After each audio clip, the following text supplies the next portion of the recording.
Bismillahirrahmanirrahim. Assalamualaikum warahmatullahi wabarakatuh.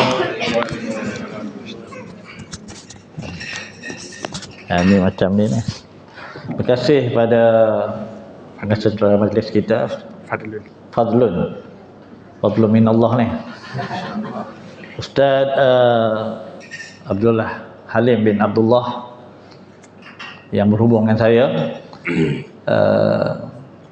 barisan penolong kanan dan guru kanan yang hadir hari ini, penolong kanan dan guru kanan saja. Ini Ustaz, saya nama penuh saya Ahmad Jahid Mamduh. Jadi kalau sekadar pengenalan awal lah, kalau Ustaz Abu Bakar Bakir tu, kalau keturunan Ustaz Abu Bakar Bakir ni semua nama tiga. Ada Ahmad, nama dia akan bagi Ahmad Jahid Mamduh. Yang ni adik saya, walaupun mungkin kata berbeza sedikit. Ahmad Husnai Wafir, satu mak 10 beradik. Sebelum ni ada arwah abang saya Ahmad Muhammad Hafni Syakir, meninggal tahun 2017, PKM. Dia bukan orang sebut SABK kan, dulu sekolah rakyat. Kemudian 2006 kita tanda tangan 2005 lah sebenarnya kita jadi SABK. Panjangnya orang kenal dengan Sekolah Agama Bantuan Kerajaan, tapi kalau sebahagian besarnya kenal dengan sekolah adik-beradik kami. Sebab adik-beradik ya dulu ni. Dalam ni isteri saya ada, isteri Ustaz Wafir ada, isteri penolong kanan Koko, suami isteri, jadi 3 pentadbir suami isteri berada di sini.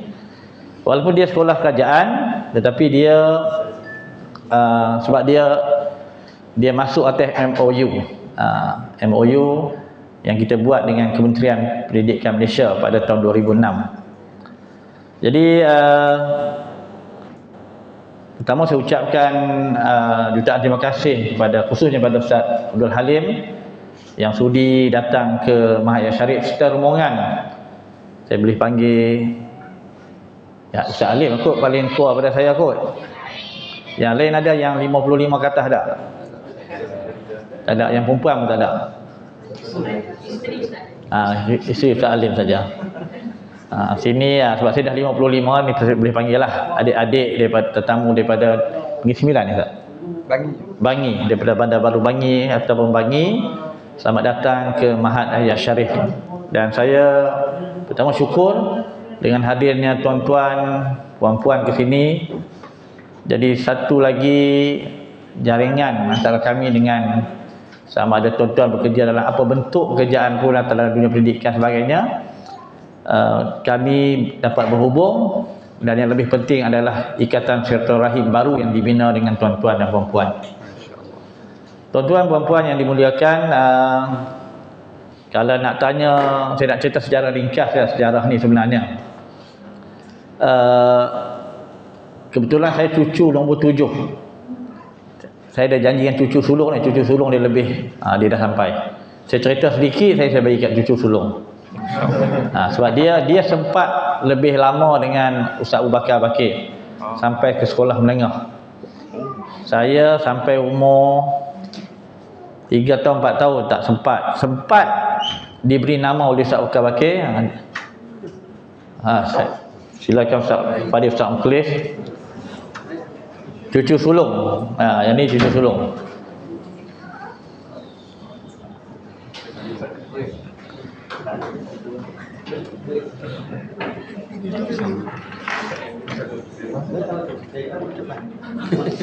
Okey, saya teruslah. Sebab saya dah janji cucu sulung akan teruskan. Jadi saya akan cerita secara ringkas saja. Sebab saya sebut tadi dah, yang sempat lama dengan kepribadian Ustaz Abu Bakar Bakir adalah Al-Fadhil Ustaz Mukhlis. Saya 3 tahun, kalau saya cerita Tok Wan saya hebat masa saya melihat dia, orang kata mesti Ustaz ditipu punya kan. Sebab agak mustahil lah umur 3 tahun untuk mengerti apa yang berlaku pada sekitar umur tersebut. Ya, Syarif ni sebenarnya sebelum penubuhannya pada 1918, bapa mertua Ustaz Abu Bakar Bakir telah menubuhkan madrasah atau pondok Ar-Rahmaniyah. Pondok Ar-Rahmaniyah 1918, lebih awal lah sebenarnya. Dan pondok ni kalau tuan-tuan pergi masjid dekat kubur Ustaz Melih tu, dulu ada pondok di situ.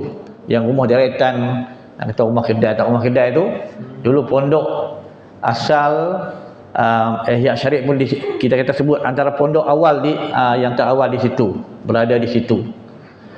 Kemudian 1934 Ustaz Bakar Bakir menubuhkan Ma'had Al-Ihya Syarif.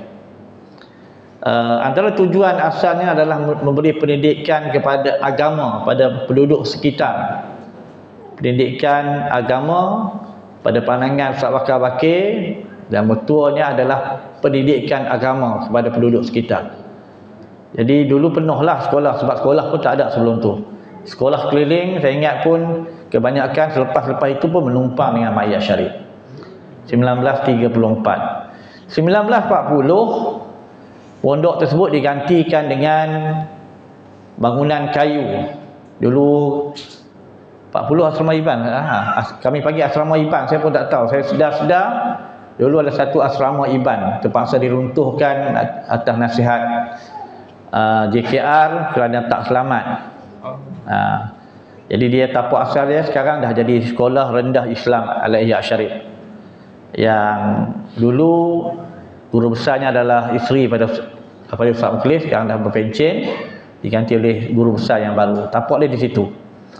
Jadi 1940 asrama kayu atau kita panggil asrama Iban. Dulu dia asalnya di depan ni, kemudian saya pun tak tahu ceritanya diangkat, wallahu alam macam mana. Sebab Al-Fadhil Ustaz Mukhlis pun 1960 lahir kan. Jadi apapun asalnya 1940 tu dibuat bangunan kayu tersebut.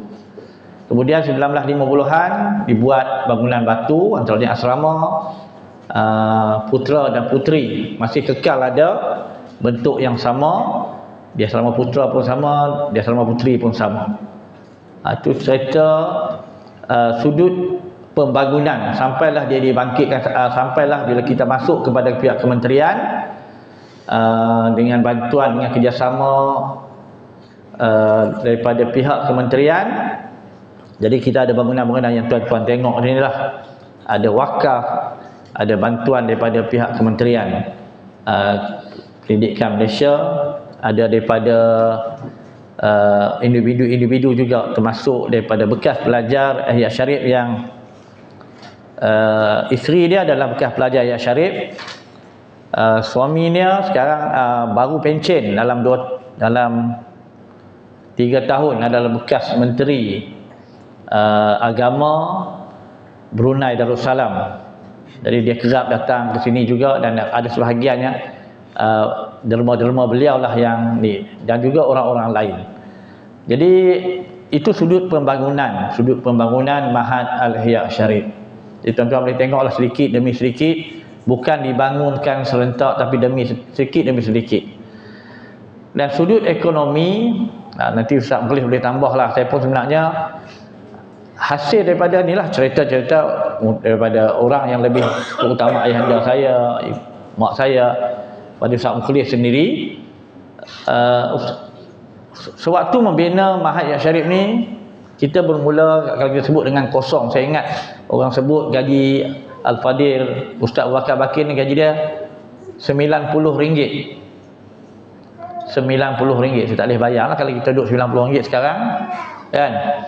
Dan saya pun tahun 1994 mula bekerja, secara 92 saya mula bekerja, kemudian sama-sama belajar, patah balik ke Ihya Syarif. Begitu juga dengan Ustaz Mukhlis, Ustaz Wafiq, semua belajar, kemudian kami sambung belajar, kemudian patah balik ke Ihya Syarif untuk menguruskan sekolah yang diasaskan oleh datuk kami untuk meneruskan perjuangan dalam bidang pendidikan. Jadi untuk meneruskan perjuangan ini, Ustaz Bakar dia wujudkan satu sistem ekonomi yang boleh membantu menggerakkan Mahat Al-Riyadh Syarif. Saya tak dapat dengan tepat, cuma saya sebut ladang sawit ni antara idea Ustaz Bakar Bakir, antara orang penanam awal yang mengadakan ladang sawit dari kalangan orang Melayu. Ini disebut, saya ingat Allah yarham Cikgu Manan dulu bekas bendahari yayasan. Dia pernah sebut, dia kata Tok Wan Hang lah antara Melayu awal yang buat ladang sawit ni. Sebab orang tak pernah fikir pun buat ladang sawit. Dia buka bendang, dia juga dapatkan wakaf daripada orang ramai untuk bendang. Dia juga buka kilang padi untuk memudahkan penduduk setempat. Tapak yang tuan-tuan tengok hardware tadi, depan ni ada hardware, tu tanah Ihya, dulu kilang padi yang dibina oleh Ustaz Bakar Bakir. Satu untuk jana ekonomi Ihya Syarif, yang kedua untuk memudahkan penduduk sekitar membuat jual beli tanaman padi tanpa perlu pergi jauh daripada kawasan Gunung Semanggul. Jadi setiap yang dia buat mesti ada berkaitan dengan pendidikan, mesti ada berkaitan dengan penduduk sekitar. Jadi apa yang dia buat itu satu jana ekonomi lah, sebab untuk bayar gaji cikgu juga bergantung kepada sewaan, penjanaan dan sebagainya. Jadi selain daripada itu, Ustaz Bakar Bakir juga buat jana kuasa elektrik untuk penduduk sekitar Gunung Semanggul. Saya tak ingat tu bila, 56. Jadi dia untuk waktu tu orang pakai pelita, tapi dia dah fikir untuk memastikan penduduk sekitar Gunung Semanggul ada sesuatu yang lebih awal daripada orang lain. Elektrik, kilang padi. Jadi dia cuba bangunkan, bukan sekadar membangunkan Mahat Syarif, dia membangunkan Gunung Semanggul itu sendiri. Walaupun kampung ni mungkin orang tak kenal siapa, ada orang tak tahu sampai sekarang pun ada orang tak tahu Gunung Semanggul. Tapi orang-orang seperti tuan-tuan dan puan-puan yang mengkaji sejarah tentu tahu tentang Gunung Semanggul. Sebab kalau baca sejarah pun nanti politik akan dihurai oleh Ustaz Mukhlis. Sebab saya tak boleh sedikit cuba sebut. Semua orang tahu orang yang paling ditakuti, walaupun kita boleh sebut nama banyak, Datuk Mat Kilau dan sebagainya, Datuk Wahaman, di Terengganu ada, saya lupa dah, Tok Janggut dan sebagainya. Tetapi kalau di dalam beberapa kajian sejarah, orang yang paling ditakuti oleh British adalah Ustaz Abu Bakar Bakir. Tuan-tuan boleh baca banyak sejarah yang misalkan dalam ramai-ramai yang terkenal, sebabnya antara satu sebabnya adalah dia ada sekolah yang boleh melahirkan orang-orang sepertinya. Sebab dia ada dunia pendidikan. Sebab itu pendidikan amat penting. Kita nampak kecil pendidikan, tetapi pendidikan bagi Ustaz Bakar Bakir amat besar. Sebab dengan ada pendidikan lah, apabila dia menubuhkan Hizbul Muslimin, British menganggap satu gerakan yang amat berbahaya. Termasuklah nenek kepada On Jaafar lah, kan, yang menyebut Gunung Semanggul ini sebagai hubaya dari gunung. Yang disebut oleh, itulah kata dulu bagi nenek lah, nenek kita panggil orang ni.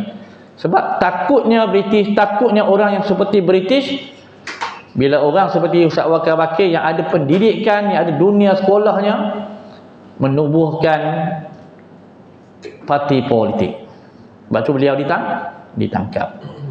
Itu saya cerita secara ni, nanti akan didetailkan oleh Al-Fadhil Ustaz Mukhlis. Dan saya berharap secara ringkasnya tuan-tuan boleh memahami bahawa pendidikan ni kita bermula dengan kosong. Ustaz Bakar Bakir mula dengan kosong, tetapi dia memikirkan pendidikan yang amat perlu, khususnya pada penduduk sekitar. Daripada penduduk sekitar lah berkembang, dia menjadi satu sekolah yang dikenali seluruh Semenanjung Tanah Melayu, Sabah, Sarawak dan juga ASEAN. Sebab ada pelajar-pelajar kita daripada Brunei, daripada selatan Thailand, daripada Singapura pun ramai. yang hadir ke sini untuk mendapatkan mendapat pendidikan di sini. Antaranya dulu orang tak boleh fikirlah daripada Terengganu datang sekarang pun orang fikir tak pergi jauh. Antaranya bekas CEO TV Al Hijrah, Datuk Wan Alias. Dia masih berhubung dengan kami sampai sekarang, baru ni pada mari. Datuk Wan Alias dia bekas pelajar Mahat Ya Syarif dan dia merupakan antara pelajar kesayangan Ustaz Bakar Bakir, dia kata. Jadi dulu orang sanggup datang sini sebab bukan saja nama Mahat Ya Syarif itu, tapi orang melihat batang tubuh Ustaz Bakar Bakir itu sebagai tokoh pendidikan, tokoh ulama, tokoh parti politik yang menyebabkan sebenarnya berlakunya kemerdekaan. Jadi kami bermula sampailah pada 2006 bila melihat kepada suasana keperluan kita. Orang kata kenapa tak masuk kekal sebagai sekolah rakyat, kan? Ihya ni sebab sekolah orang kenal macam dulu juga orang sebut Ihya ni sebahagian dari sekolah ni mesti ada politik. Ya, jadi sekolah lain mungkin dia tawar begitu dah masuk, tapi kita tunggu lama dengan Ustaz Mukhlih sampai ada pegawai polis pun datang, kenapa Ihya tak mahu masuk, kan? Sekolah lain dia tak pujuk, tapi dia Ihya Syarif dia datang, dia hantar wakil daripada kementerian, dia hantar Santri Kamal Saleh bekas penasihat ekonomi, dia orang Semanggul, datang untuk pujuk ayah saya Ustaz Mukhlih untuk turut sama mendaftar sebagai sebahagian dari sekolah agama bantuan kerajaan ataupun sebahagian dari keluarga kementerian. Jadi pada 2006 kami MOU dengan kementerian yang diuruskan oleh bahagiannya ada di kementerian itu adalah bekas pelajar Mahat Ya Syarif yang tolong urus untuk pastikan kita juga jadi sebahagian daripada warga kementerian. Dan waktu kami berbincang lagi dengan Pak Ustaz Mukhlih, waktu itu kalau kita tak teruskan mungkin kita akan jadi seperti sekolah-sekolah lain yang mungkin kita terpaksa tutup, hanya tinggal sejarah mungkin pada waktu itu. Sebab bila tahun 2000 atau 2002 saya tak ingat, bila Tun Mahathir menarik segala geran-geran bantuan kepada sekolah agama, bantuan kepada sekolah rakyat, waktu itu pelajar kami daripada 800-900 orang keluar beramai-ramai sebab takut denda yang ditulis dalam akhbar. Saya ingat dalam akhbar tulis siapa yang belajar di sekolah agama akan didenda RM5,000 pada waktu itu. Tapi bila saya dengar daripada Allahyarham Datuk Dangiran, dia kata sebenarnya dia antara orang yang diarah oleh Tun untuk buat seolah-olah ugutan. Jadi saya nak sebut, dia kata sebab dia melihat sekolah agama semakin, dia bekas timbalan ketua pengarah Kementerian Pendidikan, bahagian dia JAKIM, bahagian agama. Jadi dia kata Tun arah dia fikir bagaimana nak tarik orang pastikan masuk ke dalam kementerian sekolah agama ni, dia kata.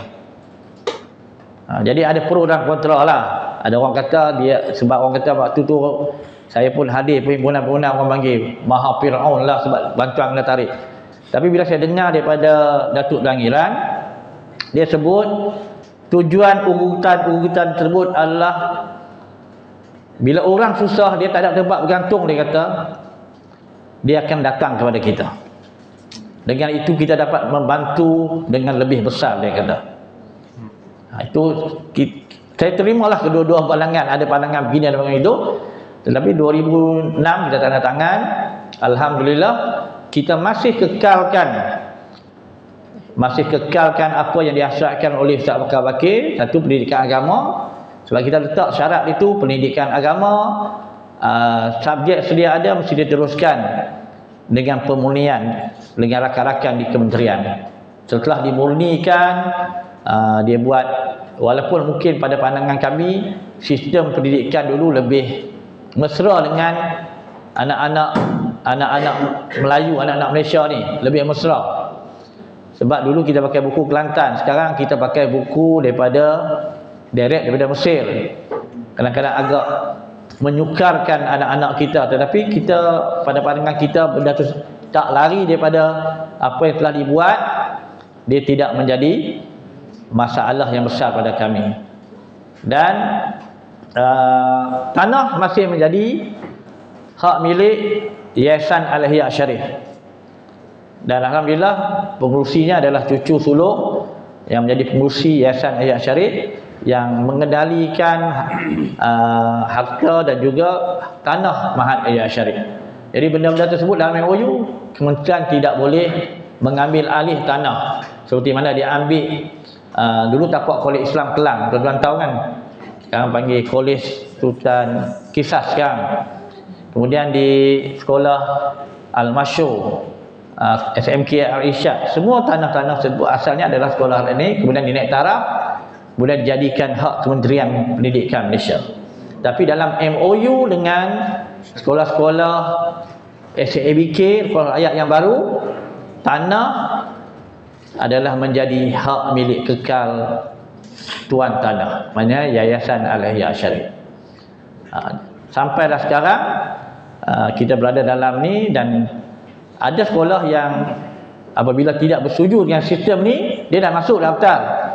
Ada di Pahang satu, di Pahang dua tak silap saya, di Perak satu yang menarik diri. Maknanya boleh tarik diri jika merasakan dia dah tak sesuai dengan apa yang kita mulakan pada tahun 1934. Itu dalam MOU yang telah kita buat.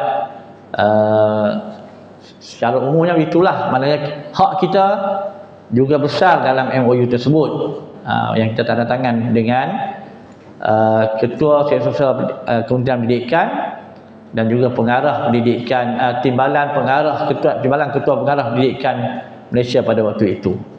Jadi saya mohon maaf jika ucapan saya mungkin terlalu laju, ringkas dan sebagainya, sebab saya pun terpaksa bertolak ke ni, ke Seri River. Jadi sebenarnya saya mohon excuse lah dengan Tuan Haji Alim, tapi saya rasa tak sanggup lah pula, sebab orang tetamu datang dari jauh, saya pun tak jenguk muka.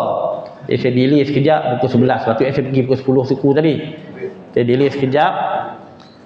Jadi saya rasa yang paling berhak untuk cerita adalah Al-Fadhil Ustaz Mukhlih. Jadi tuan-tuan boleh tanya, lebih sesuai bertanya dengan beliau, sebab dia memang sempat sampai sekolah menengah, sempat tahu batang tubuh Ustaz Bakar Bakir itu sendiri. Sebab kami tak sempat, bukan tak sempat, tapi macam saya kata tadi, kalau saya cerita memang tipu lah nampaknya kan. Cuma saya dengar daripada orang tua-tua dulu, Ustaz Bakar Bakir ni dia kayu bersekar dulu. Sampai sekarang ada lagi orang yang sempat ramai, kalau dia kayu bersekar, orang takkan potong dia punya.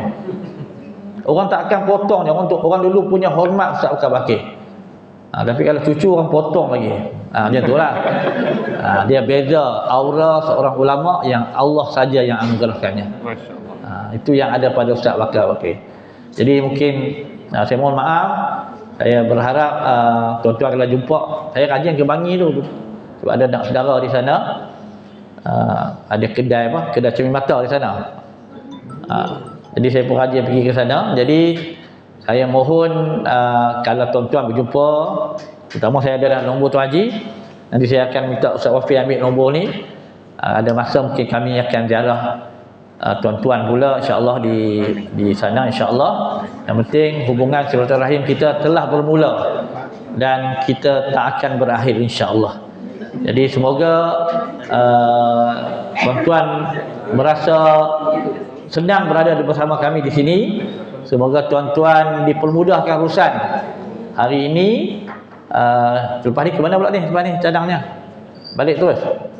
Tuan-tuan nak ke taping ke melawat kubur Burhanuddin Al-Helmi kan, di Masjid Lama ya. Dia sebahagian daripada Ihya Syarif jugalah. Sebab sekolah ataupun kelas Homeopati pertama di Malaysia ditubuhkan di Ihya Syarif. Masih ada anak murid dia, tok saudara ataupun adik ipar kepada Ustaz Bakar Bakir, masih hidup berada di Putrajaya. 90 lebih dah rasa, tapi masih sihat. Satu-satunya tok saudara yang masih ada, yang ingatan yang masih kuat. Dan tuan-tuan mungkin sebelum saya berakhir, tuan-tuan juga boleh kaji sejarah seorang lagi sebenarnya ipar kepada dia, abang ipar lah, abang ipar kepada Ustaz Ukar Bakir, Ustaz Mustafa, yang menulis buku hadis 40. Nak tengok rumah boleh lah. Rumah masih ada tapi tak ada orang lah. Tak ada orang tinggal kat rumah sebelah rumah saya tu. Yang kubur dia sebelah. Sebelah dia. Kubur dia sebelah tu ya. Dia penulis hadis 40. Banyak buku dia ditulis Dan sebahagiannya kami tak ketahui sebab saya ingat dalam 10 tahun lepas ada seorang pensyarah Universiti Islam Antarabangsa datang. Dia kata buku Mustafa Abdul Rahman ni ada di library di Universiti di London, dia kata. Sampai di sana. Dia kata sebab dia kaji, dia dalam ramai kebanyakan saya yang datang ke Ihya ni semua kaji Ustaz Ukar Bakir. Tapi dia seorang kaji tentang Mustafa Abdul Rahman. Jadi tuan-tuan juga boleh buat kajian tentang tuan-tuan antara pencinta sejarah, alhamdulillah boleh buat kajian. Salah satu tokoh ulama yang dilupakan, tak ada lah sebenarnya, dialah yang awal buat hadis 40 ni, tulis hadis 40, terjemah hadis 40 di Malaysia, tetapi ditinggalkan dalam lembaran sejarah kita. Jadi saya teruskan, terima kasih sekali lagi. Semoga Allah pemudahkan urusan kita semua, insya-Allah. Saya ucap terima kasih pada tuan-tuan puan-puan yang sudah hadir. Terima kasih pada barisan guru-guru saya, guru-guru kanan yang hadir pada hari ini. Walaupun saya sebut tadi lah cuti, tapi cuti adalah yang lebih utama adalah kita melayan tetamu kita. InsyaAllah Allah berkati semua, insyaAllah. Jadi saya terus serahkan pada Ustaz Muklis kan. Kita gerak dulu. Tadi sebut tadi.